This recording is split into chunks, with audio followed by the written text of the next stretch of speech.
ny sampana vondrona fotra laika no mitarika atsika ny amin'izao fanompompivavahany izao. Mialohany zany andeha ataontsika ny hira mitana ny firaisana.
malala ao amin'Andriamanitra ray sy voatahiry ho an Jesosy Kristy ampitombona ho anareo anie ny famindrampo sy ny fiadanana ary ny fitiavana.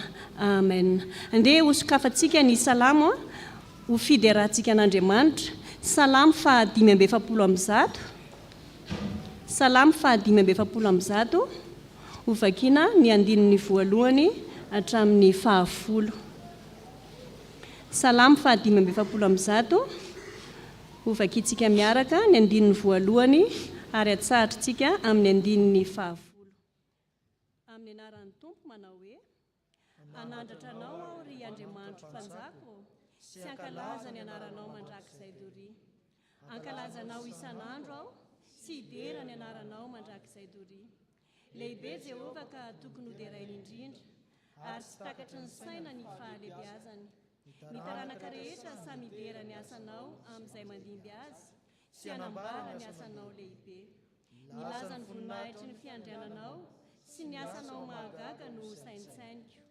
Ny herin'ny asanao mahatahotra no tenenin'ny olona, ary ny fahalebiazanao no lazaiko. Anonona ny fahatsiarovana ny haben'ny fahatsaranao izy, sy iobo ny fahamarinanao.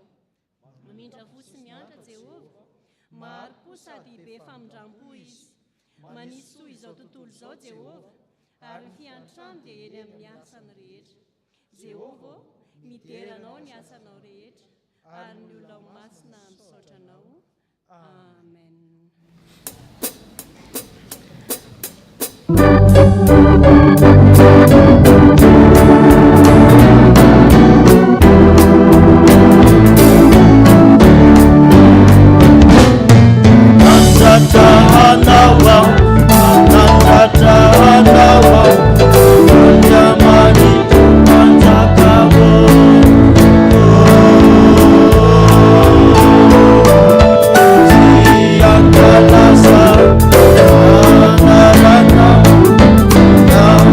Anna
iombona amin'ny vavaka isika ny tompoko. Ry Andriamanitra ray zanaka fanahy masino, feno fisaorana anao ny fonay. Misaotra noho ny fiarovanao mahagaga tsy takatry ny saina nataonao taminay. Velonay na trapamonjeny izahay ka indreto tonga eto an-tranonao, hisaotra sy hidera ary hanome voninahitra ny anaranao mahery. Misaotra noho ity fotoana ity izay ahafahanay miresaka aminao indray, ka aoka izao fotoana izao ho anitra akasitrahanao tokoa. Ka nitabataba ny Satana izay miteraka tsy fifantohana dia horavahanao zany. Misaotra noho ireto mpino marobe mangetaentanao tonga eto. Misaotra noho ireo sampana sy fikambanana maro izay mijoro ary miasa ho anao eto amin'ity fiangonana ity. Ary indrindra ireo mpitandrina sy ny birao ny fiangonana na ny lavitra na ny akaiky zany mbola notafianao fahasoavana izy ireny, nomenao hery tanjaka ary indrindra fahasalamana. Te hiompo zahay ry Tompo amin'ny fisaorana anao, indreto ny vahoakanao iombonanay ilay vavaka tsara indrindra izay nampianarin'i Jesosy anay manao hoe: Rainay eo izay any an-danitra, ho amasinina ny anaranao, ho tonga ny eny fanjakanao, atao any eny sitraponao, ety an-tany tahaka ny any an-danitra. Omeo anay an'io ny hanina sahaza ho anay, ary mamelany elokay tahaka ny namelanay izay meloka taminay. Ary aza mitondra anay amin'ny fakapanahy, fa manafahanay amin'ny ratsy. Anao ny fanjakana sy ny hery, anao ny voninahitra mandrakizay. Amen. Mipetraka ny fiangonana.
rakizy sy tanora malalan'i Jesosy tonga indray ny fotoana ifampaherezantsika ankehitr'io dia mangataka anareo mba hitsangana mpitiavana vetivety aloha hianatra isika mikasika zavatra anankiray izay efa nolazaina teto imbetsaka izany fa ny fomba hafa indray no ampitako azy aminareo androany. Ao daholy ndeha ataontsika raha ny hira 1:700 dia andininy anankiray ihany ny ataontsika eo mpisanganana eo ihany dia amaky soratra masina isika zay vao miaraka mipetraka. Ry Jesosy zoky befity avia mitatana fandraho zahay maniasy avila ny satana.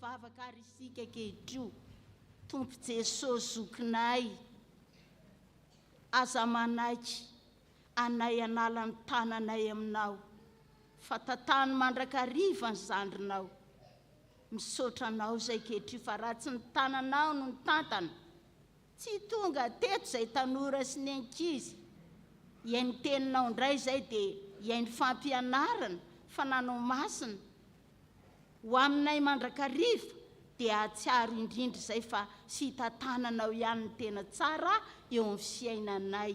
Misaotra Jesosy Kristy zokinay amen. Amaky soratra masina anankiray isika tanora sy ankizy. Aiza ny ahitantsika izany? Malaki 2:1. Testamenta taloha zany Testamenta taloha Malaki 2:1 dia andininy anankiray ihany tapany voalohany tapany voa mahay tsara. Malaki 2:1 dia andininy 9 dia tapany voalohany io manao hoe ataontsika mafy kosa ny zanaka manaja ny rainy atreo ihany petraka ary nareo saotra tompoko zao tantara anankiray efa rentsika foana no ampitaiko androany. Nisy bibikely maintimainty zay foy ny atodiny dia niteraka maintimainty oatra azy tsy lazaiko fa ataoko akamatatra dia zao rehefa foy dia notsofony rain-drano satria mbola mirekidraikitra ny lelany dia nitsofitsofony rano teo dia zao no nataony. Ianao moa zanako manaja ny rainao dia teo amin'izay aza mandeha lavitra ianao raha manaja fa rehefa manaja anahy ianao dia mihaino izay lazaiko. Hono arakizy fetiny ray moa tsika voaingana kely eo dia rehefa fetiny ray dia misy afatra nataony dada nareo tsy manambola be dia be omena anahy fa zaho fahendrena mba omena anahy dia zany mahatonga le soratra masina teo. Dia rehefa nafarany daditsika zany hoe aza mandehandeha lavitra aminao ka tsy makaroa indrindra fa rehefa lahady maraina fa mandeha mianatra sekoly nareo mahay dia zao le izy. Rehefa ntenenin'le rainy teo raha le biby maintimainty kely rehefa foy dia notsofony rano.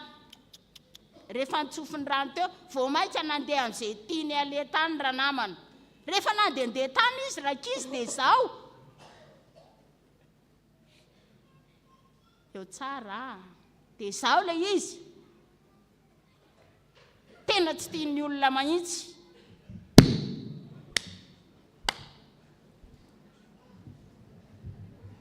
Inona ary zany eo? ary nareo mahay a dia rehefa niverina izy tao amin'ny dada dia falifaly ery dada nahazo applaudissement goavana be a oa ozy ny dadany fa taiza ianao anaka zaho a tena tiafan'ny olona mahitsy tany amina lehako tany e mbola tsy azonao ihany acclamation zany botsina be ilay mainty kely teo amin'ilay mainty be atreo ary le tantara ozy ilay mainty be Andriamanitra ianao ne saika maty tany e zavatra ny tiafin'ny olona ho faty ianao ry lalitra zay le izy e rehefa manaja ny dada isika izy no miaro antsika ahoana moa le loha hevitra amin'ity volany ity fa tena mifarana androany izy miaro ny olony isika raikizy na dia somary nandehandeha tany amin'izay tsy tokony ho alehantsika ary miaro antsika moa ny tompo hoe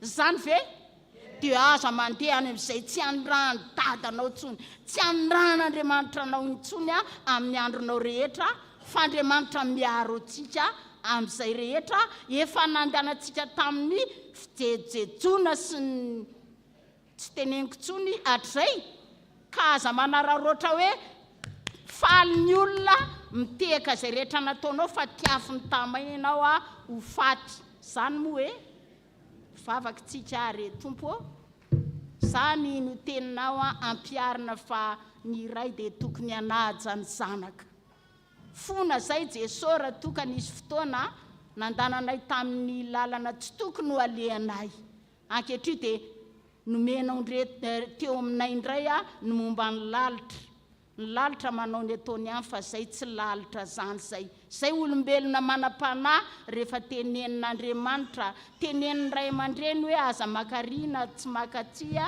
dia tokony zay no ajainay misaotra Jesosy a voninahitra ho anao amen.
Maka ny teny soratra masina tsika riarana izany dia hitanareo amin'ny Isaia toko 7:7 raisina amin'ny andinin'ny voalohany ka hatramin'ny 7.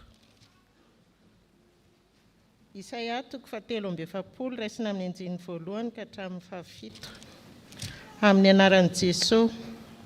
Fa ankehitriny ry Jakobo izao no lazain'i Jehovah izay nahary anao sady namorona anao. Ry Israely eo, aza matahotra ianao fa efa nanavitra anao aho, efa niantso ny anaranao ahy ianao. Raha mita ny rano ianao dia ombanao aho, ary raha mita ny ony ianao dia tsy hanavitra anao izy. Raha mandeha mamaky ny afo ianao dia tsy ho may, ary tsy rehetra aminao ny lelafo. Fa izao Jehovah no Andriamanitrao dia ny iray masin'i Israely mpamonjy ianao. Omeko ho avitra ao Egipta, ary Etiopia sy Seba ho solonao, satria malala eo masoko ianao. Iny be voninahitra ianao sady tiako, dia olona no omeko ho solonao, ary firenena ho solon'ny ainao. Aza matahotra fa mombanao aho, hitondra ny taranaka ao avy any antsinananao, ary avy any andrefana no hanangonako anao. ny avaratra ilazako hoe avoay, ny atsimo hoe azazonina.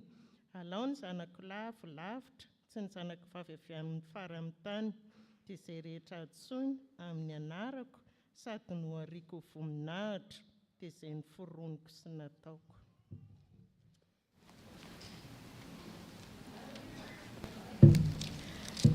Ny epistily soratany Joda. Ny epistily soratany Joda manomboka amin'ny 420 ka hatramin'ny 520 farany. Amin'ny anaran'i Jesosy. Ary ho an'izay mahazo anareo mba tsy ho tafotohana ary ametraka anareo tsy anatsiny eo anoloan'ny voninahiny amin'ny firavoravoana ho an'Andriamanitra tokana mpamonjy antsika amin'ny alalan'i Jesosy Kristy tompontsika ny voninahitra sy ny fahalebiazana, ny fanjakana sy ny fahefana hatramin'ny taloha indrindra sy ankehitriny ary mandrakizay. Amen.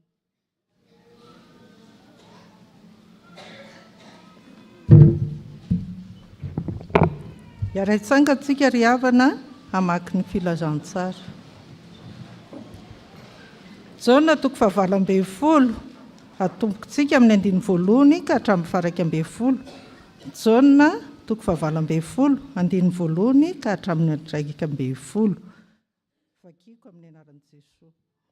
Rehefa voalazan'i Jesosy izany teny izany dia nandeha izy mba amin'ny mpianany ka nahita ny lohasahandrika kidrona ary nisa teo izay nidiran'izy sy ny mpianany. Ary Jodasy koa ilay namadika azy dia nahalala izany tany izany satria pakao matetika Jesosy mba amin'ny mpianany. Ary Jodasy rehefa nahazo ny miaramila iray toko sy mpiandry raharaha avy tamin'ny lohan'ny mpisorona sy ny fariseo dia nakeo nitondra fanilo sy fanala ary fiadiana. Ary satria fantatry Jesosy izay rehetra anjo azy dia nivoaka izy ka nanao tamin'izy ireo hoe iza moa no tadiavinareo? Ary ireo namaly azy hoe Jesosy avy any Nazareta. Hoy Jesosy taminy, izany hoy izy. Ary teo koa Jodasy ilay namadika azy. Ary raha Jesosy vao nilaza taminy hoe izany hoy izy dia nianoka ireo ka lavo tamin'ny tany. Ary Jesosy nanontany azy indray hoe iza moa no tadiavinareo? Dia hoy izy, Jesosy avy any Nazareta. Jesosy namaly hoe efa nolazaiko taminareo fa izany hoy izy. Koa raha izany tadiavinareo dia avelao handeha ireo mba hatanteraka ny teny izay nataony hoe tsy nasiako very izay nomenao ahy. Ary Simona Petera nanana sabatra dia nanatsoka azy ka nikapa ny mpanompon'ny mpisorona be ary nahafaka ny sofiny ankavanana ary Malko no anaran'ilay mpisorona. Dia hoy Jesosy tamin'ny Petera, ampidiro amin'ny tranony ny sabatra ao, ny kapoaka ny men'ny ray, ny ray koa tsy hosotroiko va? Ray masino manamasinana amin'ny fahamarinana, ny teninao fahamarinana. Amen.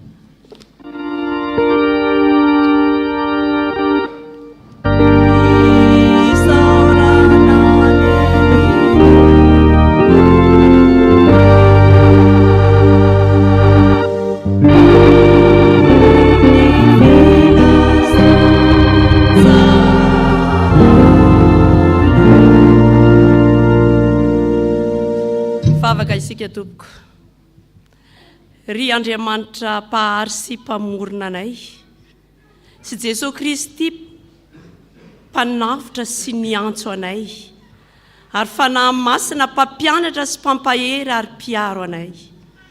Misaotra anao izay efa afaka nandreny teninao indray amin'ity andro vaovao izay nomenao anay ivelomanay ity. Koa miasa mahery ianao fanahy masina amin'ny alalan'ny mpanomponao izay hitondra ny hafatrao sy aminay vahoakanao izay andray sy hiaina izany sitraponao izany. Ny feo rehetra sy ny feo rehetra izay tsy avy aminao dia didina sy roana amin'ny anaranao Jesosy Kristy, tsy hanan-kery, tsy hanam-pahefana eto amin'izao toerana izao. Amin'ny anaranao Jesosy Kristy no anaratanay vavaka. Amen.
petraka ny fiangonana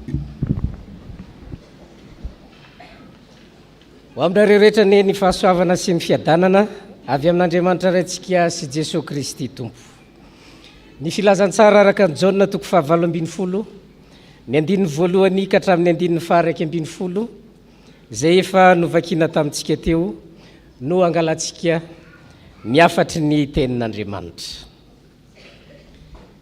Eo amin'ny lohasan'Rika antsoina hoe Kidrona no misy ity fitantarana ity, misy an'ity tranga ity.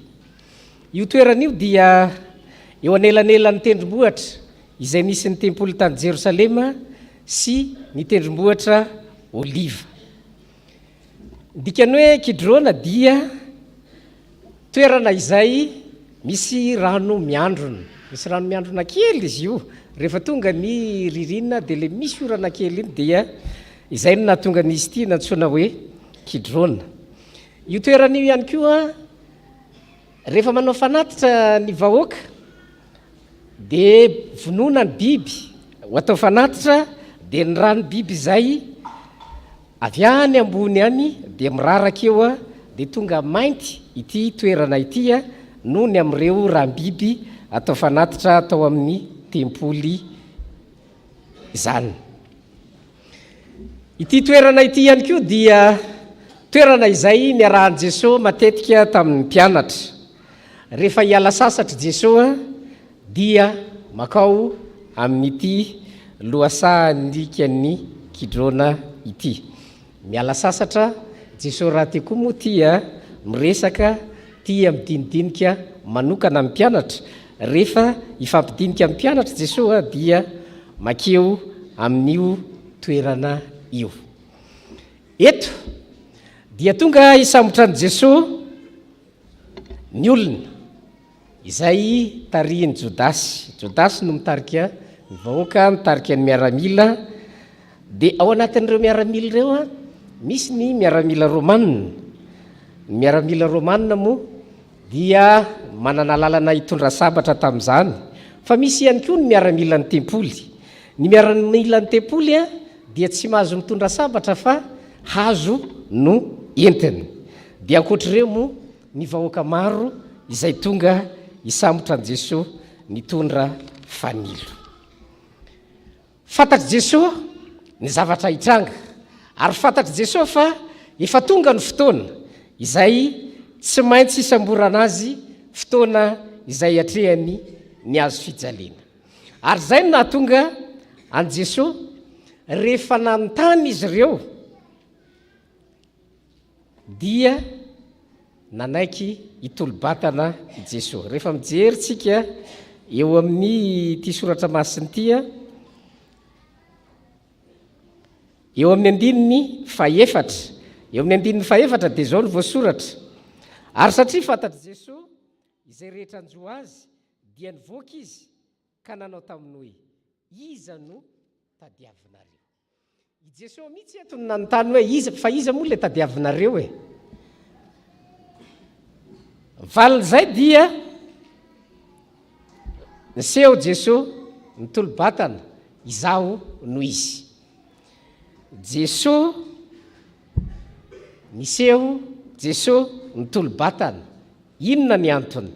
Ny antony voalohany dia zao: ho fiarovana ny mpianatra. Ho fiarovana ny mpianatra.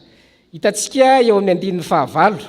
Ndao iarahantsika rehetra mamaky ny 15. Iarahantsika rehetra mamaky amin'ny anaran'ny Tompo izany. Jesosy namaly.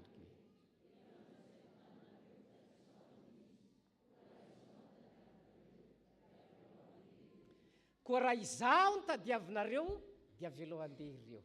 Navany Jesosy mazava tsara mihitsy hoe fa iza le tadiavinareo e? Izaho. Raha izaho ny tadiavinareo avelao ny mpianatra. Ny antony ambaran'ny soratra masina eo amin'ny 7 mba hatanteraka an'le hoe tsy nasiako very izay nomenao. Jesosy niaro ny mpianatra. Ary amin'ity soratra masina ity tsika dia mahita farafahakeliny intelo Jesosy no miteny hoe izaho no izy, izaho no izy, izaho no izy. tsy dia fantatry reto miaramila ireto iza marina amin'ireo moa i Jesosy. Ny andro raha teo maizina i Jesosy anatin'ny mpianatra, dia izay no nahatonga tsy maintsy ilaina i Jodasy. Nilaina i Jodasy mba hahafahana mahafantatra hoe iza amin'ireto olona ireto ilay Jesosy. Jodasy moa efa nomena miaramila, efa miaraka tamin'ireto vahoaka ireto andeha hisambotra any Jesosy. Fa tao anatin'izany dia niaro ny mpianatra i Jesosy, niaro ny mpianatra i Jesosy mba hahatonga an'ireto mpianatra ireto tsy ho voakasika na dia ny singam-bolo ny aza, fa i Jesosy no hiatrika ny azo fijaliana. Ny soratra masina eto ry havana dia mampianatra antsika Jesosy Kristy miaro ny mpianany amin'ny fahavalo. Jesosy Kristy miaro antsika amin'ny fahavalo.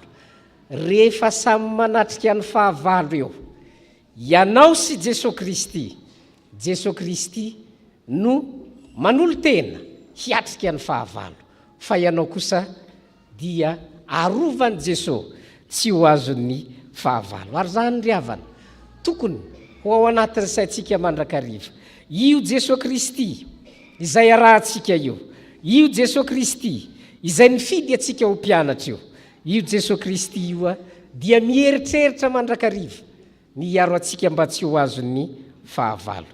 Ary zany indraindray no adinodino eo amin'ny fiainana.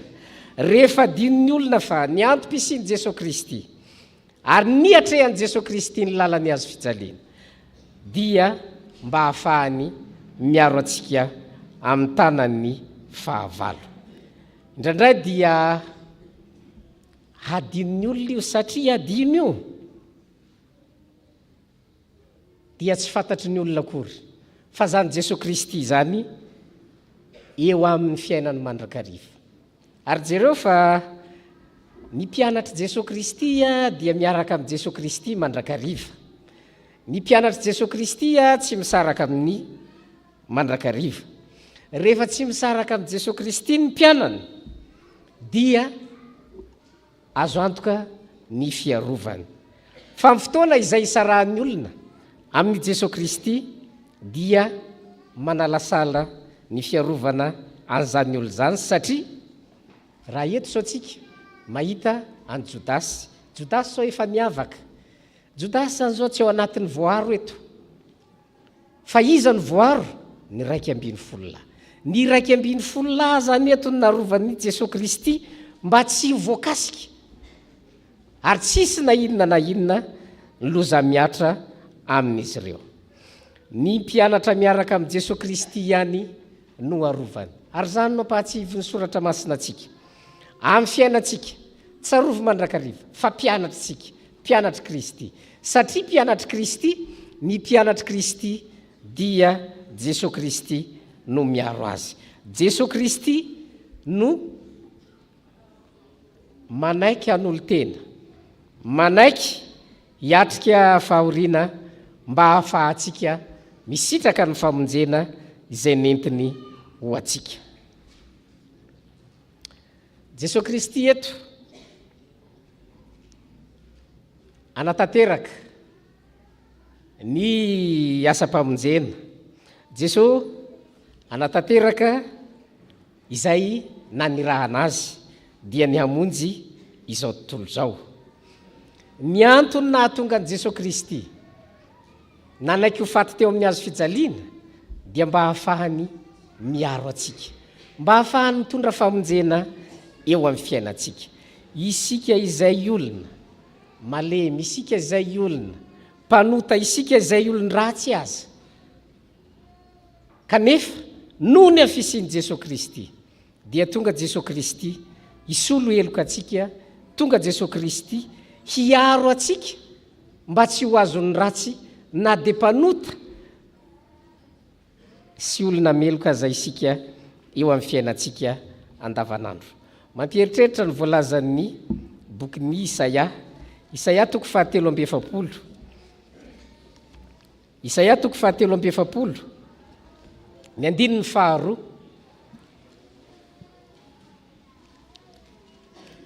zao ny voasoratra amin'ny anaran'ny tompo. Raha mitany rano ianao dia ombanao aho, ary raha mitany ony ianao dia tsy hanafitra anao izy. Raha mandeha mamaky ny afo ianao dia tsy ho may. Ilazany soratra masina fa na ny lelafo aza dia tsy rehetra aminao. Ny antony dia zao: rehefa Andriamanitra ny momba anao, rehefa Andriamanitra ny momba atsika, dia tsy misy na inona na inona mampatahotra eo amin'ny fiainana. Teo amin'ny firenena tranainy, araka ny eo ambaran'ny Isaia io, ny rano sy ny afo dia entina ilazana ireo karazana olana sy fahasairanana maro samihafa eo amin'ny fiainana. Rehefa miatrika olana sy fahasairanana maro samihafa eo amin'ny fiainan'ny olona, dia Andriamanitra mihitsy no mampanantena sy manome toky, fa tsy hisy loza anjoantsika ao anatin'izany. Ny antony, Andriamanitra manolo tena hanavitra antsika. Ny anjarantsika kosa nefa dia zao: miaraka amin'Andriamanitra mandrakariva. Safidiny tsirairay miara-dalana amin'ny Jesosy Kristy na tsia. Izay miaraka amin'ny Jesosy Kristy dia izy ho isan'ny olona izay voaro amin'ny loza mety hitranga. Fa ny olona izay misafidy handeha irery no ny antony manokana, dia izany olona zany tsy ao anatin'ny izay voaro. Ao amin'ny fomba fisainan'ny soratra masina, rehefa mijeritsika amin'ny testamenta taloha, ao amin'ny Isaia teo, dia mahitsika fa ny olon'Andriamanitra tsy maintsy arovan'Andriamanitra. Ny olon'Andriamanitra tsy maintsy afahan'Andriamanitra amin'ny loza. Eo amin'ny Isaia 7:7 teo dia mahitsika eo amin'ny 9:9. Izao ny voasoratra amin'ny anaran'ny tompo: fa izaho Jehova no Andriamanitra ao, dia ny Ray Masin'Israely mpamonjy anao. Omeko avitra ao Egipta ary Etiopia sy Seba ny solonao, satria malala io masoko ianao. Eny be voninahitra ianao sady tiako, dia olona no omeko ho solonao ary firenena ho solon'ny ainao. Ilazany soratra masina fa isika vahoaka an'Andriamanitra reto dia rehefa miaro atsika Andriamanitra dia tsy maintsy misy olona idiran-doha zany misy olo atsika. Misy olona idiran-doza, misy olona mizaka ny tserany ainy, eny misy olona maty mihitsy aza noho ny fiarovan'Andriamanitra atsika. Mahititsika eto hoe ho fiarovan'Andriamanitra ny vahoakany dia misy firenena nataony ho solona. Ho fiarovan'Andriamanitra ny olony dia misy firenena natao izaka ny mafy. Dia tahaka izany koa isika, ny famonjena atsika dia tsarovy mandrakariva, fa misy olona misolo atsika ihany. Iza reo olona misolo atsika io? Ny mpianatra Jesosy Kristy, ny vahoaka an'Andriamanitra, arovan'Andriamanitra. Fa saingy zao, tsy maintsy misy olona maty eo amin'ny toerana izay isoloana atsika mpanota. Iza reo olona reo? Tsy afakory reo, fa ireo izay olona tsy manana n'Andriamanitra. Ny olona izay tsy manana n'Andriamanitra no apetraka Andriamanitra ho solontsika eo amin'ny toerantsika. Ka na dia isika olombelona izay mpanota, no isika ny safidy ara-dia amin'ny Jesosy Kristy, dia ny olona hafa no maty, ny olona hafa no idiran-doza eo amin'ny toerana izay tokony hisy atsika. Ary zany no tokony ho tsarotsika mandrakariva hoe raha miaro atsika Andriamanitra, isika no arovan'Andriamanitra, fa misy olona tsy voaro any. Ary raha fantatry ny vahoaka an'Andriamanitra zany, fantatry ny mpianatra Kristy zany, dia atsiaro mandrakariva ny asarobidiny zany hoe miaraka amin'Andriamanitra, miara-dalana amin'Andriamanitra, ary zay miara-dalana amin'Andriamanitra no manana mpisolo amin'ny fahoriana sy ny loza izay tokony hiatra aminy. Aty oriana moa iza no misolo atsika ananantsika famonjena Jesosy Kristy. Jesosy Kristy naka ny toerantsika mpanota hiaro atsika ahatonga atsika tsy ho faty fa ho voavonjy na dia mpanota sy tsy mendrika aza. Ary zany no ampaherezan'ny soratra masina atsika miaro atsika Jesosy Kristy, miaro ny mpianany Jesosy Kristy. Ny andrasan'ny soratra masina amintsika dia miaretantsika amin'ny mahampianatra Kristy atsika izay, fa izay mpianatra Jesosy Kristy dia arovany amin'ny loza maro samihafa. Indrary ny antony faharoa nahatonga Jesosy nitolo-batana eto. Ny antony faharoa dia zao, mba ho fananarana ny mpianatra, ho fananarana ny mpianatra. Rehefa mamaky tsika eo amin'ny filazantsara araka ny Jaona 7:20, ny andininy 10. Ndeha iarahantsika rehetra mamaky ny andininy 10. Filazantsara araka ny Jaona 7:20, ny andininy 10. Iarahantsika rehetra mamaky amin'ny anaran'ny Tompo. Ary Simona Petera nanana sabatra.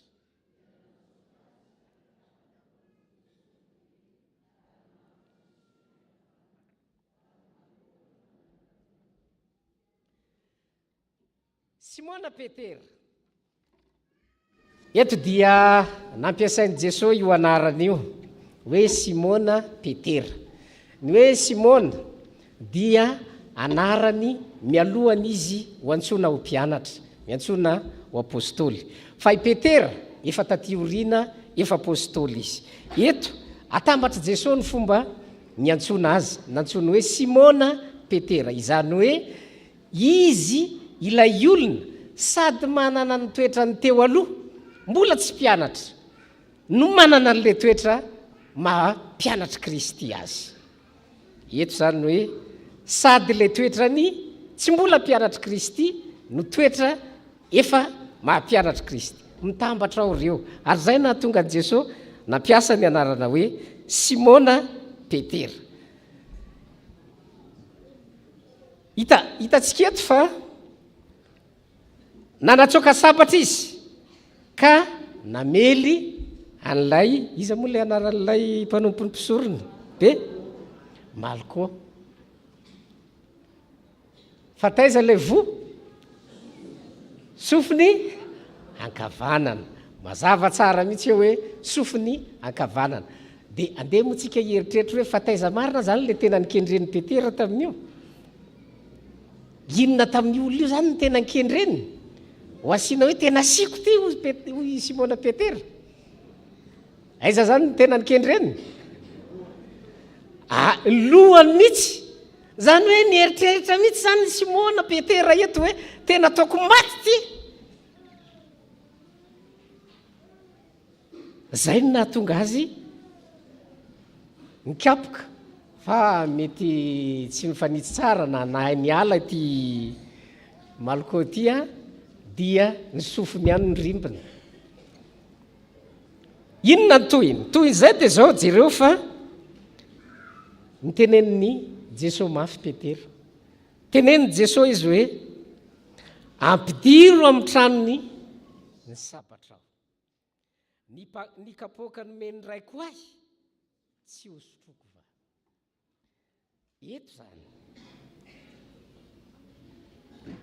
Bedy Petera satria adinin'ny Petera fa i Jesosy dia efa niteny hoe tsy maintsy ho tonga zany fotoana zany. Ho samborina izy ary hiatrika latsa hiatrika fahoriana noho ny ataon'ireto olona ireto. Fa naninona tokoa moa zany nahatonga ny Petera nandray sabatra. Misy fotoana Jesosy naniraka ny mpianatra. Dia rehefa mandeha nareo dia mitondra, aza mitondra na inona. Dia nandeha ny mpianatra, lamina tsara ny fiainana. Fa rehefa faraparany, manakaikaiky ty fotoana ty dia hoy Jesosy tamin'ny mpianatra hoe manomboko zao. Eto daholo ny zavatra rehetra tokony hoentina. Anisan'izany ny sabatra. Ento ny sabatra. Mieritreritra zany Simona hoe satria hoentina ny sabatra dia amelezana ny olona izay isambotra an' Jesosy. Zay zany no tao amin'ny sain'i Petera. Tsy zay anefa nytiany Jesosy ho tenenina. Diso ny nandraisan'ny Simona Petera ny teny izay nataon'i Jesosy Kristy. Simona Petera mieritreritra hoe rehefa miaraka amin'i Jesosy zahay ka misy manelingelina ny fiainanay asianay amin'ny sabatra. Ny afatry Jesosy anefa tsy zany. Fa rehefa mamaky any amin'ny bokin'ny Efesianina antsika dia mahita hoe raiso ny tenin'Andriamanitra ho sabatry ny sabatra izay tiany Jesosy ampitaina amin'ny Petera dia tsy hafa akory fa ny tenin'Andriamanitra. Ny fahadiso-kevitra tao amin'ny Petera no nahatonga Jesosy nananatra azo hoe tsy amin'kery, tsy amin'ny herisetra akory no amalina ny olona izay manisy ratsy anao. Fa mieritreritra i Simona Petera fa ho sakanana ny izakan'i Jesosy an'ilay kapoaka. Ary ny fomba hisakanana azy dia amin'ny alalan'ny herisetra. Tsy ankasitrahan'i Jesosy zany, satria Jesosy tsy maintsy miaritra dia nananatra any Simona Petera izy. Aleo Jesosy hiaritra arak'izay efa nanoratana azy mba hatanteraka ny soratra masina. Aleo Jesosy hiaritra ho samborina. Aleony Jesosy nanaiky hiaritra ireo fahorian'ireo. Fa tsy maninona zany. Ary nananatra ny Simona izy hoe tsy ilaina akory ny sabatra manoloana izany. Ry havana, ny soratra masina eto dia mampahatsiahy antsika indray. Miatrika olantsika, miatrika fahasahiranana, miatrika olana miaraka amin'i Jesosy. Ny ampianariny soratra masina eto, ampahatsiahy ny soratra masina antsika dia tadidio fa isika ireto dia mpianatry Kristy. Satria mpianatry Kristy dia tahaka ny Simona Petera, sady manana ny toetrantsika teo aloha isika no manana ny toetrantsika amin'izao, sa tsy zany? Tsy ampoizina eny mipoitra tampoka ilay teo aloha. Tsy ampoizina eny mipoitra tampoka ilay toetra hafahafa. Tahaka ny any Simona Petera. Mpianatry Kristy isika. Satria mpianatry Kristy dia mananatra atsika Jesosy Kristy hoe mitandrema, mila mitandrina ny amin'izay toetra tsika mbola mifangaro ao anatintsika izay.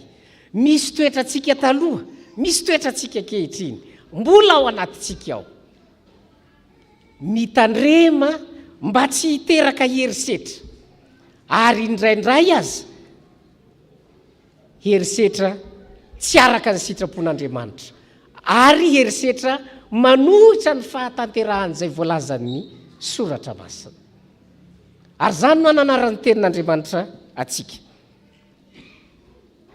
Jereo fa rehefa taitritsika,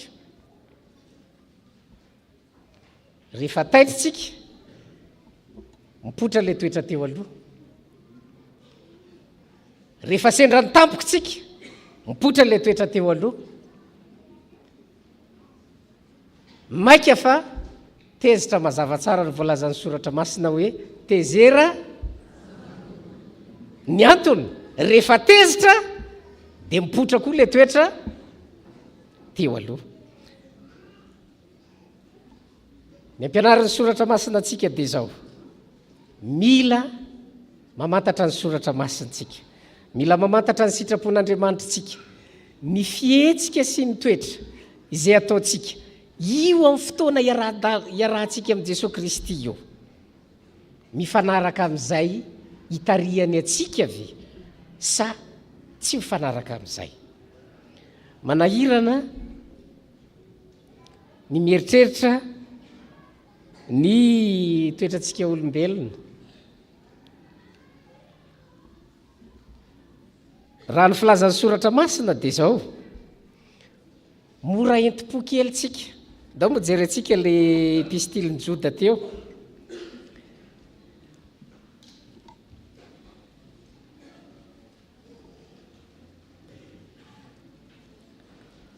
joda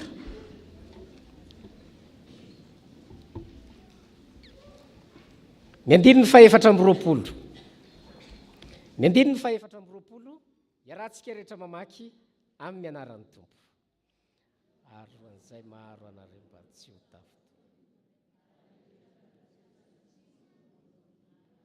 amin'ny andro firavoravoana ambaran'ny soratra masina mazava tsara ay zany tsika raha tsy miaraka amin'ny Kristy tsy miaraka amin'Andriamanitra dia isaky ny mahatsiaro zao dia tafotoana foana ary zay mahatonga ny soratra masina miteny hoe ho an'izay maharo anareo tsy ho tafotoana isaky ny mihetsika zao zany tsika dia maninona foana tafotoana tafotoana tafotoana ny tranga rehetra miseho dia miteraka fahatafotohinana ho atsika ary zany nanjoany Simona Petera ny zavatra rehetra mitranga dia manafotoana avokoa inona zany no ampianarin'ny soratra masina atsika ny ampianarin'ny soratra masina atsika dia zao hoe ay raha matetika loatra ianao ny tafotoana dikan'izay tsy eo akaikinao Kristy raha matetika loatra ianao ny tafotoana tsy miaraka amin'ny Kristy ianao zay dikan'izany dia zao ny olona izay miara-dalana amin'ny Kristy dia tsy mora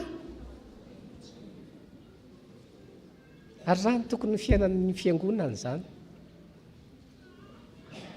ny antony rehefa tafotohiny ianao dia tafiala amin'ny soratra masina tafiala amin'ny lalana izay nosoritan'Andriamanitra tokony andehanantsika ary indraindray aza isika mihitsy no enti-po ary miteraka fahadisoana ho atsika zay ary lasa manohitra ny ambaran'ny soratra masina mampianatra atsika ny soratra masina eto fa aoka tsy ho enti-po noho ny fahadisoana amin'ny fandraisana ny hevitry ny soratra masina ka hitondra fahadisoana sy eloka ho anao eo anatrehan'ny Kristy ndraindray tokoa tsika mieritreritra hoe noho ny amin'ny asan'Andriamanitra noho ny amin'ny asan'ny Kristy dia tafotoana tafotoana tafotoana tafotoana marina zany eto raha teo moa Jesosy lay no antony nahatonga ny Simona Petera teto nandray sabatra ny Jesosy raha amin'izao fiainantsika izao dia tsy hafa akory fa ny fiangonana ny vatan'ny Kristy ety ambonin'ny tany satria ny fiangonana ny vatan'ny Kristy ety ambonin'ny tany raha misy olona malozongozona ny fiangonana manao tsinotsinona ny fiangonana dia ho tafotoana ve ianao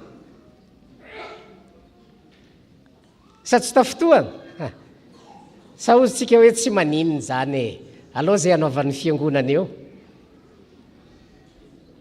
fa ny soratra masina eto dia mampianatra atao tsinotsinona ny fiangonana atao tsinotsinony ianao noho ny amin'ny Kristy atao tsinotsinony Kristy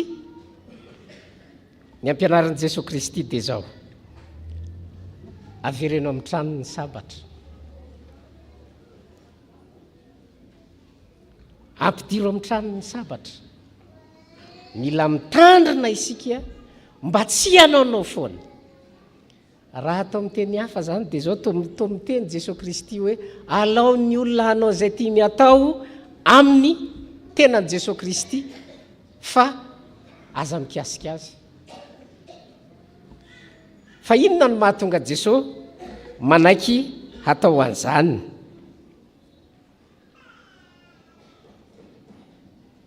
ndao vakitsika ny andininy fahaenina filazantsara araka ny Jaona toko 7:20 ny andininy fahaenina ny andininy fahaenina iarahantsika rehetra mamaky amin'ny anaran'ny Tompo ary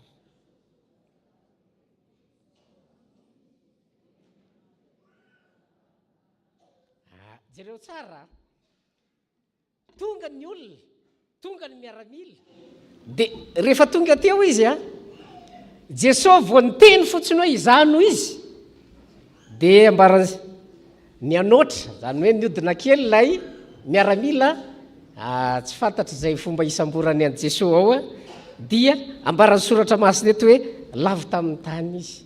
Inona ny antony? Ay, ny fitenenan'i Jesosy Kristy hoe izano izy dia efa mampianjeran'ny olona. Ny fitenenan'i Jesosy Kristy hoe izano izy dia efa mampianjera ny fahavalo. Ary zay no mahatonga Jesosy mananatra ny mpianatra hoe ianao aza manao herisetra. Tsy ilaina ny herisetra. Raha mieritreritra ianao hoe hiaro an'i Kristy, tsy ilaina akory zany. Ny antony, Jesosy Kristy manana ny hery, Jesosy Kristy ilay manana ny fahefana. Noho izany, aza manahina dia kely akory aza ny amin'ny Jesosy Kristy. Fa inona ny tokony ho ataontsika? Ny ataontsika dia ny miara-dalana amin'ny Jesosy Kristy eo amin'ny fiainantsika andavanandro. Ampianarin'ny soratra masina isika. Ny amin'izao fiainana izao, isika dia samy manana ny toetra talohany ny antsona ary manana ny toetra aty aoriany ny antsona atsika. Samy ao anatitsika io. Eo zany tsisy afaka hiteny hoe za tsy manana an'izany. Ny ampianarin'ny soratra masina atsika zany dia zao hoe tandremo sao manao zavatra mifanohitra amin'ny lalana izay nysoritan'Andriamanitra. Amin'ny lalana izay ampianarin'ny soratra masina atsika mba hahafahantsika manara-dian'i Kristy. Fa isika dia manaraka an'i Kristy, ary rehefa manaraka an'i Kristy isika, izay fanarantsika an'i Kristy izay no mahatonga atsika mahatoky fa io Jesosy Kristy izay arahantsika io dia manana ny hery sy fahefana manohitra ny fahavalo. Eto ampamarana anary, ampahatsiahivana atsika indray izay nambara teo. Jesosy Kristy manolo tena, Jesosy Kristy ny tolo-batana, ho fiarovana ny mpianatra. Isika ny mpianatra Kristy. Satria isika ny mpianatra Kristy, manao ny fomba rehetra Jesosy, ahatonga atsika tsy ho voakitika ary tsy ho voakasiky ny fahavalo eo amin'ny fiainantsika. Ary noho ny fitiavan'i Kristy atsika izay, izy no nanaiky ho faty teo amin'ny azo fijaliana ho famonjena atsika. Fa ny andrasana amintsika kosa, ny ahatonga atsika tsy hisaraka amin'ny Jesosy Kristy eo amin'ny fiainantsika manontolo satria mpianany isika. Zavatra faharoa mpianarin'ny soratra masina atsika eto. Jesosy ny tolo-batana, Jesosy nanolo tena ho faty ho fananarana atsika mpianatra. Isika mpianatra manana ny toetra atsika. Isika ihany koa manana ny hafanampontsika ny amin'ny fanarahan-dian'i Jesosy Kristy. Ao anatin'izany anefa mananatra atsika ny soratra masina, tsy ilaina ny herisetra ao anatin'ny fanarahan-dian'i Kristy na ny fiarovana an'i Kristy. Kristy izay tsy hafa-kory fa ny fiangonana. Ny fiangonana izay vatan'i Kristy, Jesosy Kristy ilay manana ny hery sy fahefana. Izy no miaro ny fiangonana ary izy no mahatonga ny fiangonana haharitra hatramin'ny farany. Ny fiangonana moa dia ambaran'ny soratra masina mihitsy hoe ambaran'i Jesosy Kristy hoe na ny vavahadin'ny fiainana tsy hita aza tsy haharesy azy. Noho izany, rehefa manara-dian'i Kristy dia tandremo izay fihetsehampo diso toeran'izay. Fihetsehampo izay mety mitarika ho amin'ny fanaovana zavatra mifanohatra amin'ny sitrapon'Andriamanitra izay voarakitra ao amin'ny soratra masina. Ho amintsika ane zany teny zany ho an'Andriamanitra irery ny voninahitra. Amen.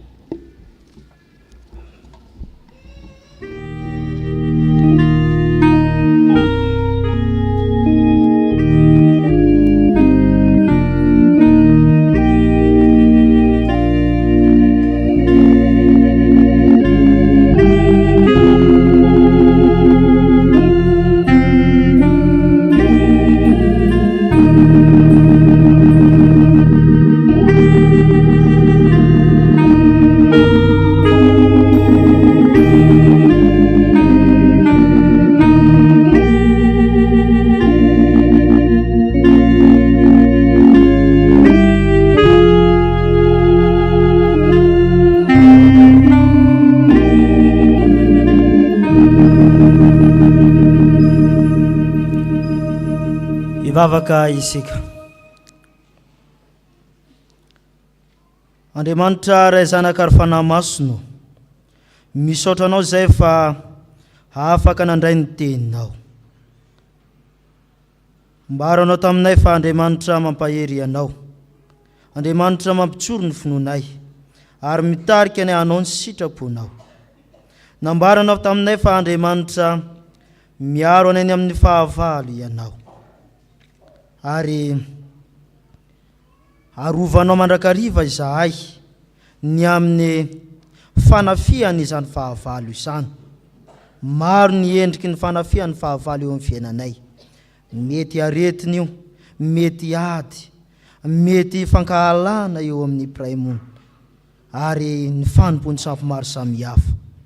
Arovanao amin'izany izahay mba handraisanay ny famonjeny izay atolotra ho anay. Ary tsy vitan'izany ihany Andriamanitra, mananatra anay ianao ary mananatra anay mba hahatonga anay voaharo ny amin'ny asany ratsy, voaharo amin'ny loza maro samihafa. Mbaranao taminay fa ao anatin'izany fananaranao izany tsy hamely ny hafa izahay, tsy handratra ny hafa izahay, tsy hanimba ny hafa izahay, fa tena hatoky sy hantehitra ny amin'ny fahatokinanao Andriamanitra.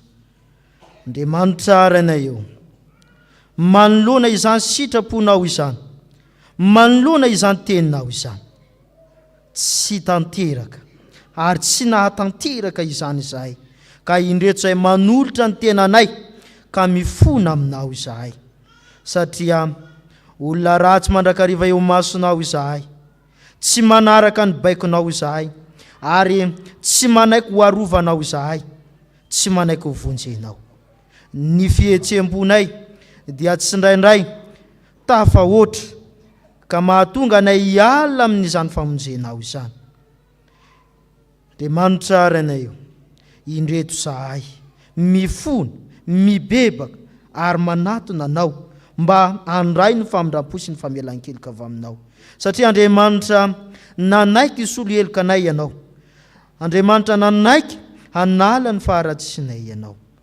Andriamanitra rainay eo, na dia ty tena loatra aza izahay dia arovo izahay, na tia mamely ny hafa aza izahay dia oka ianao hamindra fo aminay.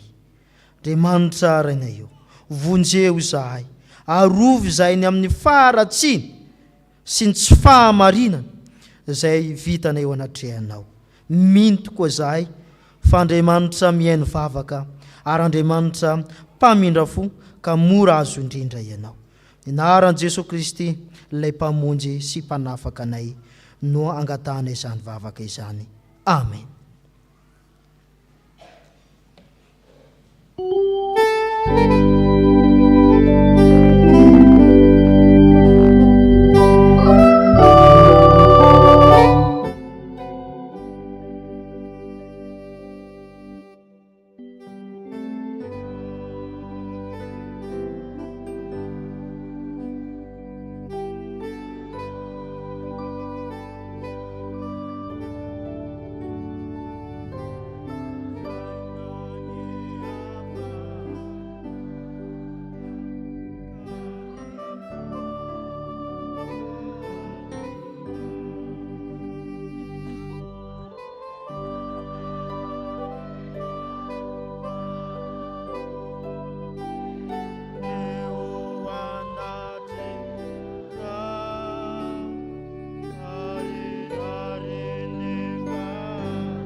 ry havana raiso ampifaliana sy amin'ny fanantenana eo ampitsangana ny teny famelan-keloka izay omeny tompo atsika.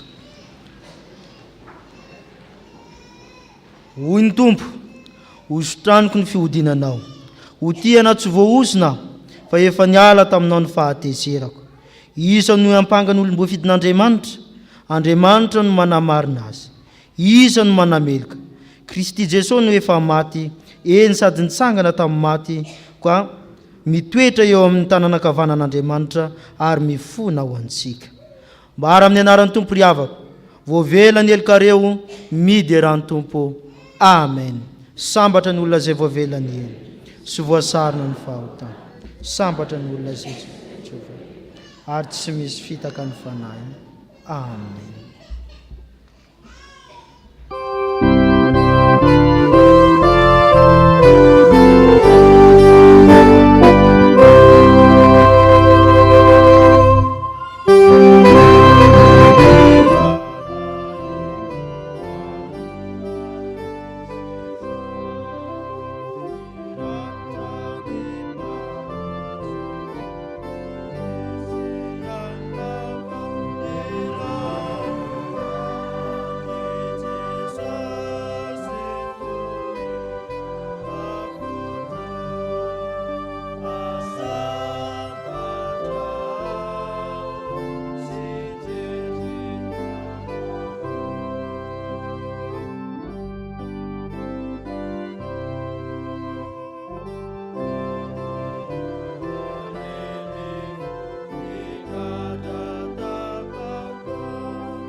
Ravana malala nde hivavaka isika no vavaka fangatahana.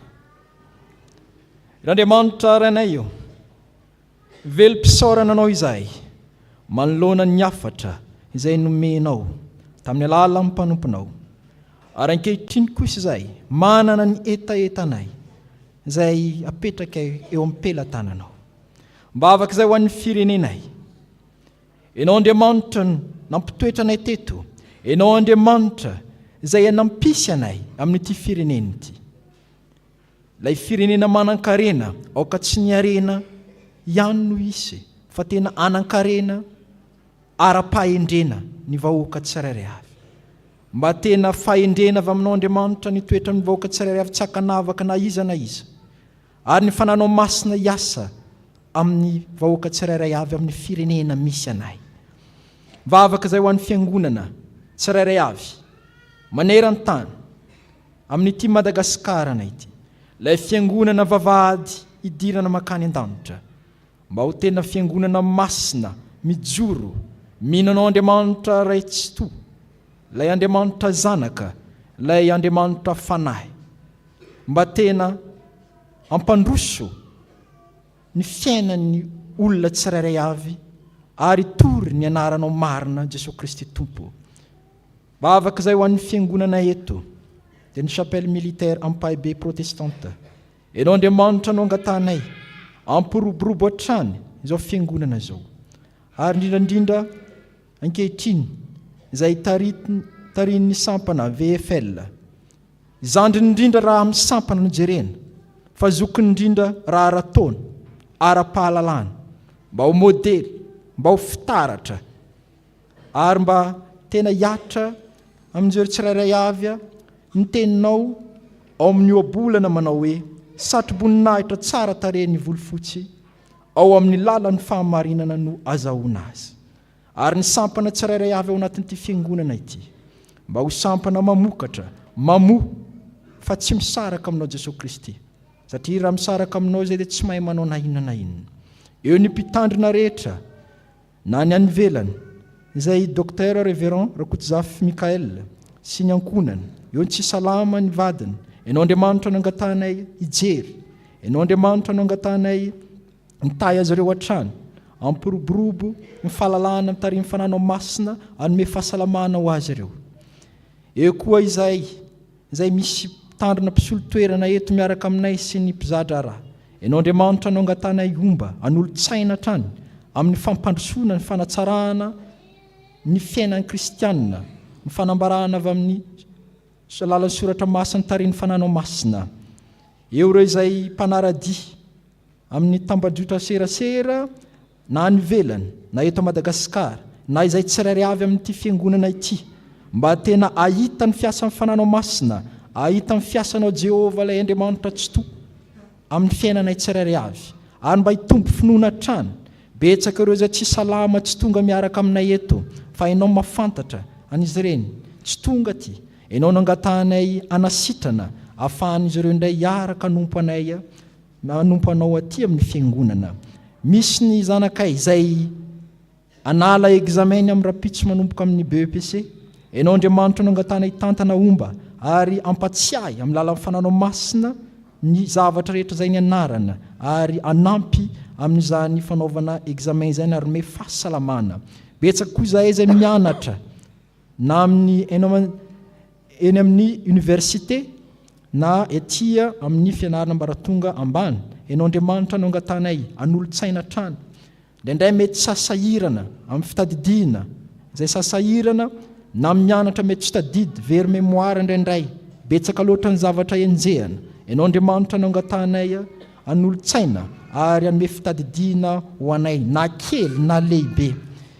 Misy ny olona manana olana amin'ny tribunal, misy tratrany tsindry azo lena, manana olana raha tokantrano, manana zanaka maditra. Ianao Andriamanitra dia efa nanambara taminay teo fa miaro ny olonao ianao, ary mananatra anay koa ianao mba tsy hanimba ny hafa tao anatin'izany.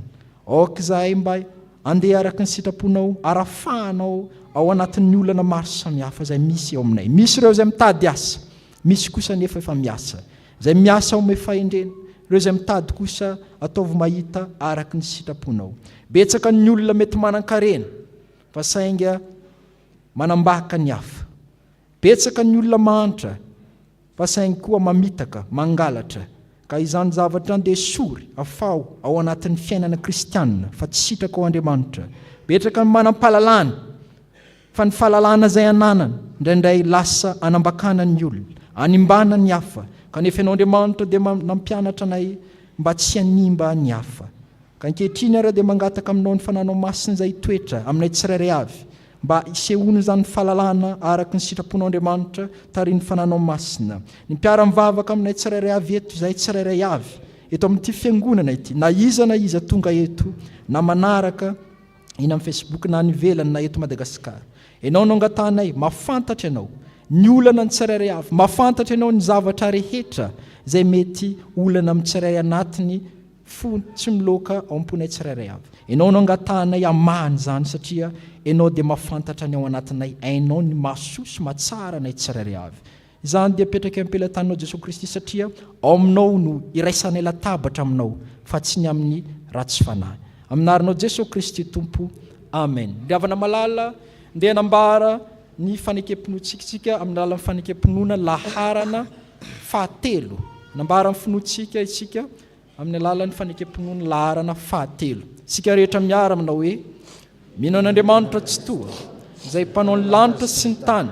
Andriamanitra dia fanahy, Andriamanitra dia fitiavana, Andriamanitra dia manjakatra amin'ny taloha indrindra ka ho mandrakizay. Andriamanitra dia mampiseho ny fitiavana antsika, fa fony mbola mpanota isika dia maty hamonjy antsika Kristy. Mino an'i Jesosy Kristy zanan'ilay tokana tompontsika ao, tonga izy tady sy hamonjy ny very. Izy ny lalana sy fahamarinana tena. Izy dia tsy miova ho maly sy anio ary mandrakizay. Meno ny fanahy masina ao. Izy no manambara ny fanahintsika fa zanak'Andriamanitra isika. Fanahy iray ihany no navaobatisa antsika rehetra ho tena iray. Ny fandresena izay eto mandresy izao tontolo izao dia ny finoantsika Tompo ampitombony ny finoanay.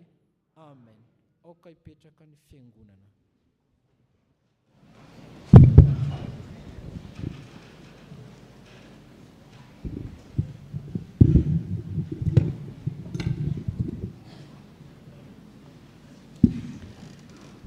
ataontsika ny hira fahinina amin'ny telopolo amin'ny firana FFPM ny andininy voalohany io manantsika amin'ny ankatoka.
Vavaka isika.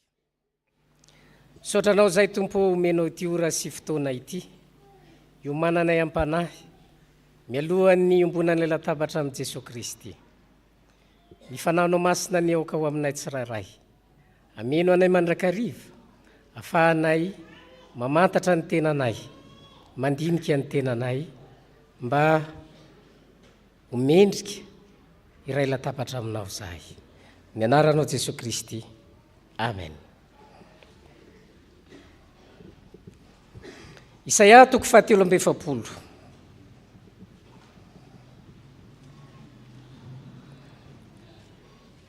Isaia 7:7.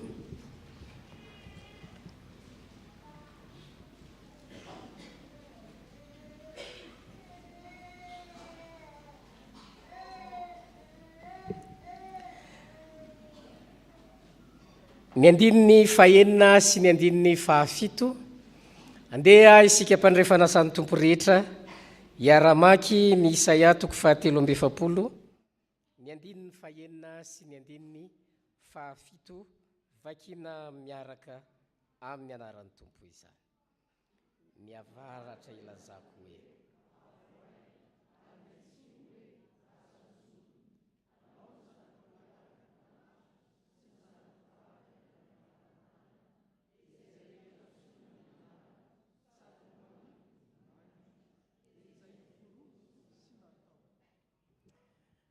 teny fampaherezana ny vahoaka izay tany ampahababona no hitantsika eto.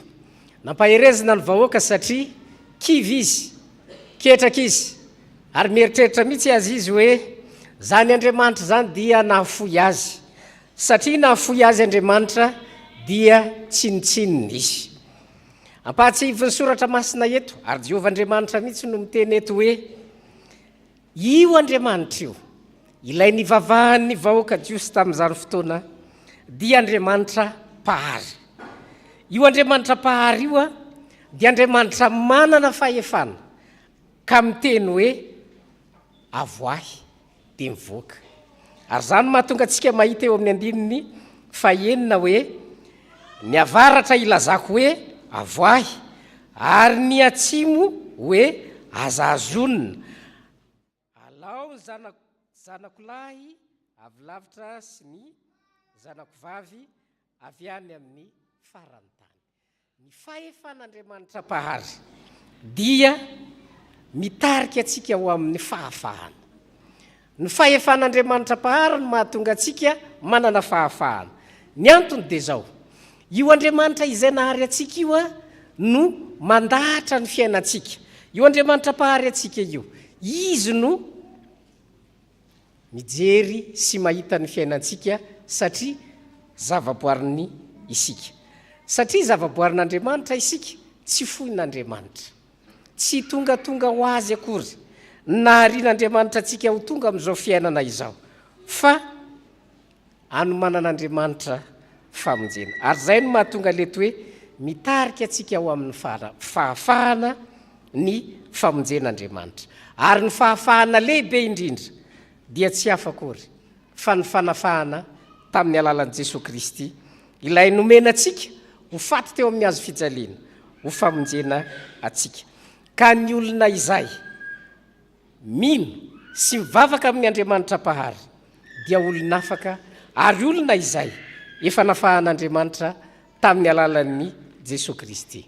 Noho izany, ry mpandray fanasan'ny Tompo, isika dia olona afaka, satria olona afaka isika dia mahay miara-monina amin'Andriamanitra. Ny olona afaka no mahay miara-monina amin'Andriamanitra, fa ny olona tsy mbola afaka dia tsy mahay miara-monina amin'Andriamanitra, tsy mahay miara-miaina amin'Andriamanitra, fa ny olona afaka no variana sy tamana amin'ny fiarah-miaina amin'Andriamanitra. Ary zay no mahatonga an'Andriamanitra ato miteny hoe zanako lahy, zanako vavy. Ilazany soratra masina hoe ny nandraisan'Andriamanitra atsika dia zanany, satria zanany tompona andraikitra ary tomponantoka ny amin'ny fiainany zanany izany Andriamanitra zany. Andriamanitra mikarakara atsika, Andriamanitra miahy atsika, Andriamanitra no manome izay tokony ho atsika. Eny, Andriamanitra mijery atsika isan'andro isan'andro. Ny andrasan'Andriamanitra amintsika kosa nefa dia izao: ny hiainantsika ny sitrapony, hiainantsika ny sitrapony. Ary zay mahatonga ny eo amin'ny 7 miteny hoe dia izay rehetra antsona amin'ny anarako sady no ariko ho voninahitro. Ny antom-pisitsika izay olona no arian'Andriamanitra eto amin'ity tany ity ka manompo an'Andriamanitra dia hanome voninahitra Andriamanitra.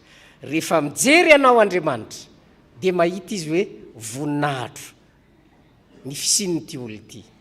Rehefa mijery ny ataontsika Andriamanitra dia tokony ahita koa izy hoe manome voninahitra ny zanako. Ary zany no andrasana amin'ny mpandray fanasan'ny Tompo. Ny fiainantsika dia fanomezam-boninahitra an'Andriamanitra. Na inona ataontsika tokony ho tsaroantsika mandrakariva, fa ny antom-pisitsika, ny antonaharian'Andriamanitra atsika eto amin'ity tany ity dia hanome voninahitra an'Andriamanitra. Ka raha sanatria nanadinodino an'izay fanomezam-boninahitra an'Andriamanitra izay isika ka niala tamin'ny sitrapon'Andriamanitra, ny fialana amin'ny sitrapon'Andriamanitra no atao hoe niala tamin'ny voninahitra Andriamanitra. Ka rehefa niala amin'ny sitrapon'Andriamanitra, ary zay no ampatsiva ny soratra masina atsika eto hoe voninahitra Andriamanitra isika. Amin'ny mahavoninahitra Andriamanitra atsika mila miaina ny sitrapony isika. Ary takiny ny tenin'Andriamanitra fa izay rehetra noarian'Andriamanitra ho voninahiny dia maneho ny fahatsaran'Andriamanitra na amin'ny fisainany na amin'ny ataony eny amin'ny fiainany manontolo. Engane ny fiainantsika mpandray fanasan'ny Tompo ho fiainana tena fiainan'olona afaka, satria olona afaka mahay miara-monina amin'Andriamanitra. Ary rehefa miara-monina amin'Andriamanitra dia mankatoa ny sitrapon'Andriamanitra. Ho an'Andriamanitra irery ny voninahitra. Ivavaka isika. Andriamanitra Tomponay io, misaotra anao zahay satria miteny aminay indray ianao, zanakao izahay, tianao izahay, karakarainao izahay, ianao no miahy ny fiainanay. Sarobidy loatra aminay izany, ary fifaliana lehibe ho anay ny anananay an'Andriamanitra pahary izay mamelona anay. Misaotra anao zahay Tompo, noho ianao mampahatsiahy anay, fa ny antony namoronanao anay, naharianao anay dia aneo ny voninahitra ao. Tompo, tsy tanteraka izany tamin'ny fotoana sasany. Indreto izay mpandray fanasan'ny Tompo, iomana hiatrika ny latabatra masina amin'ny heriny anio. Tompo, manadiovanay, sasao madio zahay ho afa-keloka, ary izay rehetra nataonay ka nahadiso anay teo anatrehanao ianao ny no hanome anay ilay fanadiovana mahadio indrindra dia ny rano Jesosy Kristy izay latsaka teo amin'ny azo fijaliana mba hanananay famonjena. Tompo, ampiomano ny fonay sy ny sainay, arovy amin'ny ratsy zahay, arovy amin'ny fahotana sy ny loza maro samihafa mba hahafahanay miara-miombona amin'ny fifaliana amin'ny latabatrao masina amin'ny heriny anio. Amin'ny anaranao Jesosy Kristy no anonanay ny vavakay. Amen. Izao dia tonga amin'ny fotoana izay ilazana ny raharahan'ny fiangonana isika.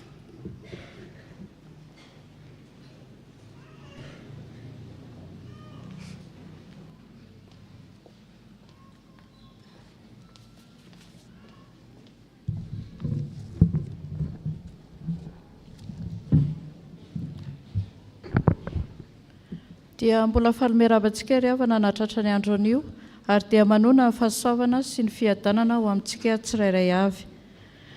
Ny sarin-javatra voasokitra izay Andriamanina dia hodoranareo amin'ny afo, aza mitsiriritra ny volamena na ny volafotsy izay eo aminy, na maka izany ho anao fandrao ho voafandriny ianao.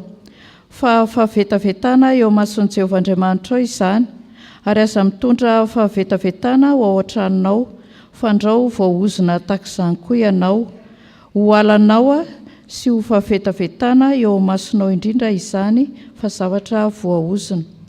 Deuteronomia 7:5-20 sy 20. Toy izao indray mivovovoray tamin'izao maraina izao. Fampatsehivana ho antsika mpianakavin'ny finoana dia ny alahady heriny anio fa 7 ny volana Jolay no alahady izay hitondrana mibavaka ny Révérend Docteur Rakototsafy Mikaela mianakavy ary famerenana ilay valopy izay nozaraina tamintsika. Raha mbola misy tsy nahazo ilay valopy dia mbola isy ny fizarana izany amin'ny fotoanany rakitra.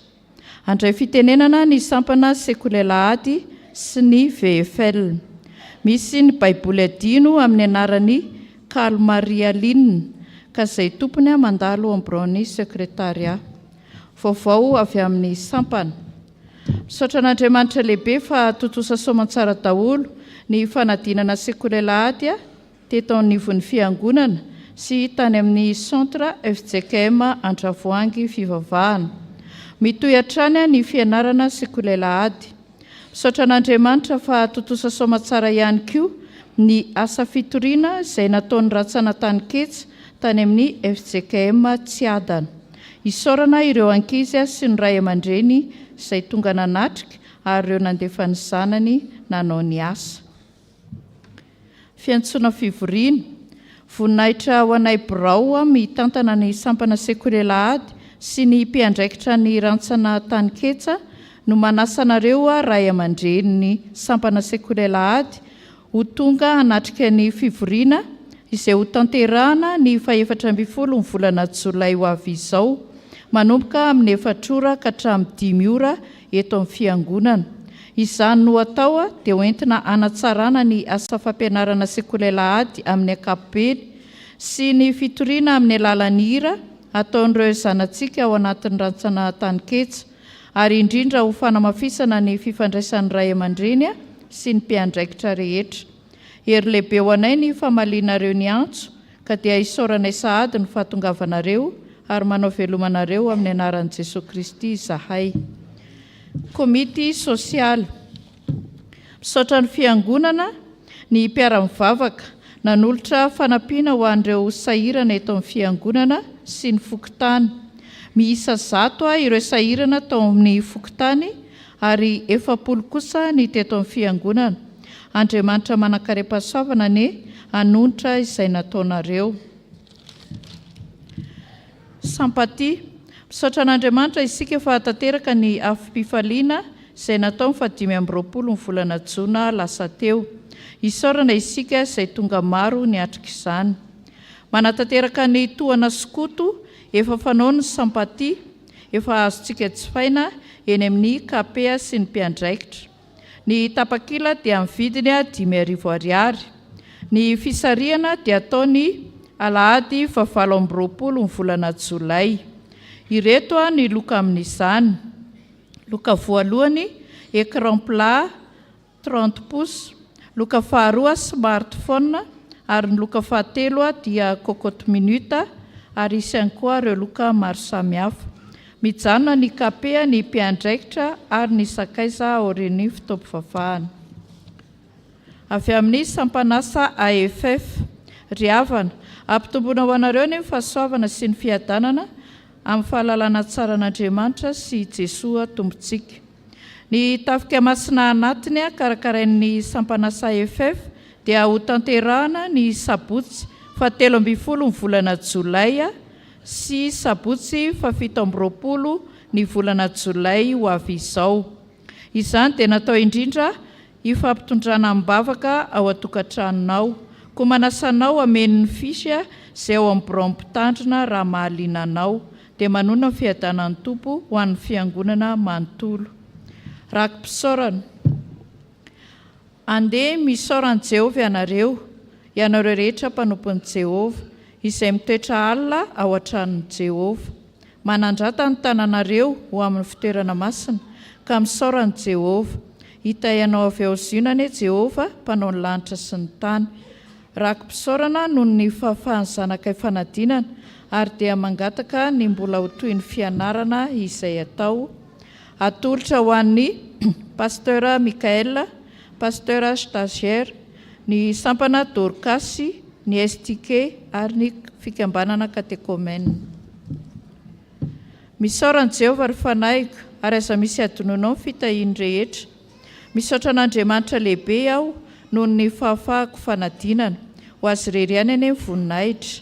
Atolotra ho an'ny mpitandrina mizatra rà, ny sampana Safifa, Sekolelahady, Dorcas ary ny Sampaty. Ho an'Andriamanitra irery ihany ny voninahitra, rakim-pisaorana noho ny fahasalamana izay nomena ho ahy. Atolotra ho an'ny fikambanana Dorcas.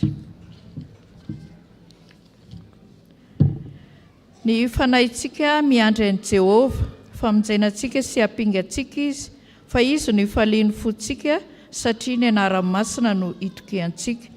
Ho fisaorana an'Andriamanitra lehibe noho ny nahadinganany ankohonako indray ny 7 taona nisian'ny fisedrana mafy no lalovan'ny ankohonako, dia indro manolotra rakim-pisaorana ho atolotra ho an'ny mpitandrina rehetra eto amin'ny fiangonana, ny sampana Sekolelahady, sampana Dorcas ary ho an'ny fiangonana. Dia ny voninahitra ho an'Andriamanitra irery ihany. Mangataka ny firana fanampiny laharana 720. Fisaorana. Ny fianakaviana Andriamanalonjafy Rasolo, ny zanaka aman-jafy ny tompoko vavy Ramanadraibe, dia maneho fisaorana sy fankasitrahana anareo havana sy tapaka, ary ny namana, ny mpiray finoana, ny dodidodina ampahery, na ireo tonga mivatana, na ireo tamin'ny alalan'ny tambajotra, na tsiaro mibavaka ary na mpionona anay, maneho fitiavana sy miombona alahelo taminay fianakaviana manontolo. Tsara levenana tompoko ny maty ary enkaja amin'ny velona. Lehibe ianareo ka tsy telina, fa ny zavatra nataonareo dia sitraka sy telina tompoko. Ny tompo lehibe hamaly fitianareo. Voninahitra ho an'Andriamanitra irery ihany, nanolotra fararakitra ho fanohizana ny asan'ny fiangonana. Izay indray vaovao voaray tamin'izao maraina izao, voninahitra ho azy irery ihany.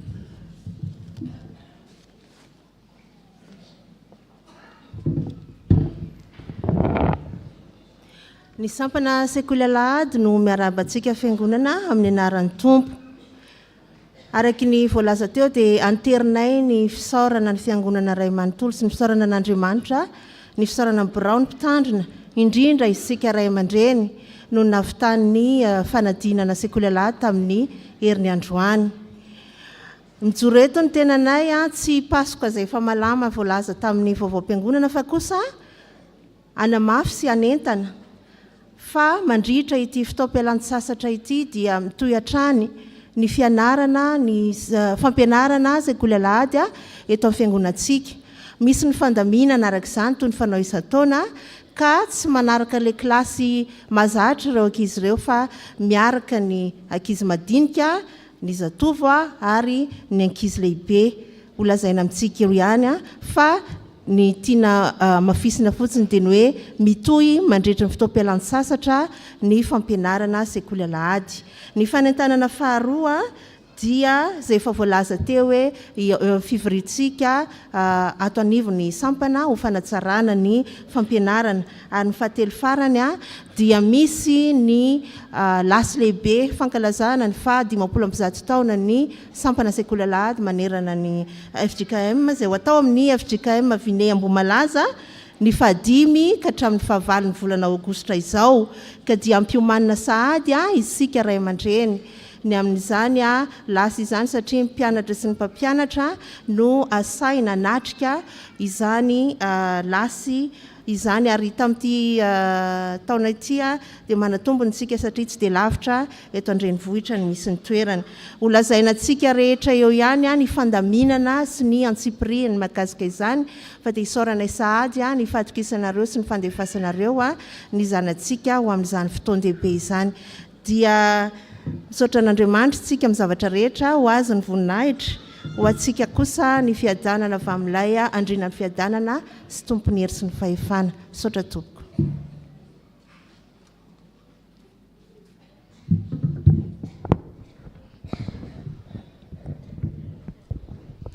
Inona no ataonareo mihoatra noho ny sasany? Izany teny ny vehifela fohy be izany ao amin'ny Matio 5:7-7 ny arabanantsika mpianakavy ny finoana amin'izao alahady natokana ho an'ny vehifela izao. Araka ny fahafantatsika dia misy rindran-kira izay ho karakaraina eto amin'ny fiangonantsika Rariva irahantsika amin'ny groupe Jos Band. Anisan'ny groupe evangelika tena malaza zareo amin'izao olona eo amin'ny 30 eo ny ampikambana. Ny zavakanto zareo ihany koa dia tena mahafinaritra satria miaraka amin'ny soradia ary tena mandihy ihany koa zareo ao anatin'ny fampisehoana. Eto izay sampana VFL dia manentana ny amin'ny fahatongavantsika Rariva andao iaridera andao iaraka andia amin'izany fampisehoana izany fa aleo mahita toy izay ho tantaraina. Ho setrin'izany dia mangataka olona 5 za tonga eto nisy tsara sitrapo nanome an'ireto be reto dia omena antsika olona 5 makety aloha izay mbola tsy nahazo billet. Ho anareo mbola tsy nahazo be ihany koa misy ny fivarotana ny tapakila rehefa mirava ary ny amin'ny tapakandro ny ariva. Ny vidin'ny tapakila dia 5,000 ariary ary 2 alina ariary ho an'ny invitation. Amin'ny mahaladin'ny VFL moa dia misy ny varotra mofomamy sy masira rehefa mirava. Raha misy fahatrapaniriny zava-panahy dia ny ampandroson'ny fiangonana no tadiavo indrindra. Ao amin'ny Koritiana 8:5-12. Mangataka olona 5 izay mbola tsy nahazo billet omeko an'ireto billet reto. Mankasitraka indrindra ny amin'ny fandraisana anjara sy ny amin'ny fanohananareo ny sampana. Ny voninahitra dia ho an'Andriamanitra irery ihany. Sotra tompoko.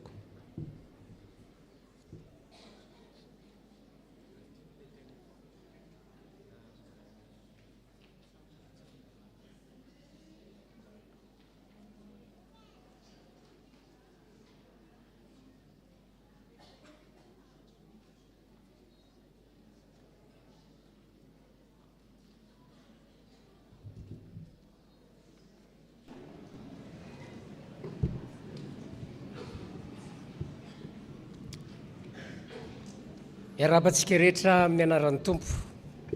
Toy izao ny fanampin'ny vaovao tsara ho fantatra. Ireto misy fanamasinana fanambadiana amin'ity herinandro ity Irso Julien sy Raely Armanana Felana.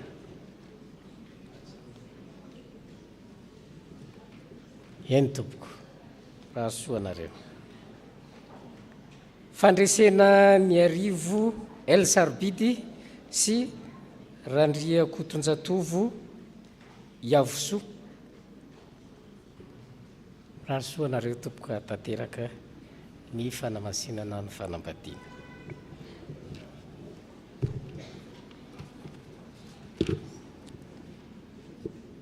Izao dia tonga amin'ny fotoanan'ny rakitra isika dia mangataka ny koral hanao hira.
ira fanampiny fa 7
faraiky amin'ny 7 ny andin'ny voalohany sy ny andin'ny faharoa ataontsika mialohan'ny tsodrano ny andin'ny fahatelo sy ny andin'ny fahaefatra aorin'ny tsodrano.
raiso nitsodrano izay tononona amin'ny anaran'ny tompo ary andriamanitry ny fiadanana amasina anareo samy tanteraka ka aokarovana avokoa ny fanahinareo sy ny anareo ary ny tenanareo ho tanteraka ka tsy hanantsiny amin'ny fiaviany Jesosy Kristy tompontsika mahatoky izay miantso anareo sady izy ihany no anefa izany. Amen.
Petraka ny fiangonana.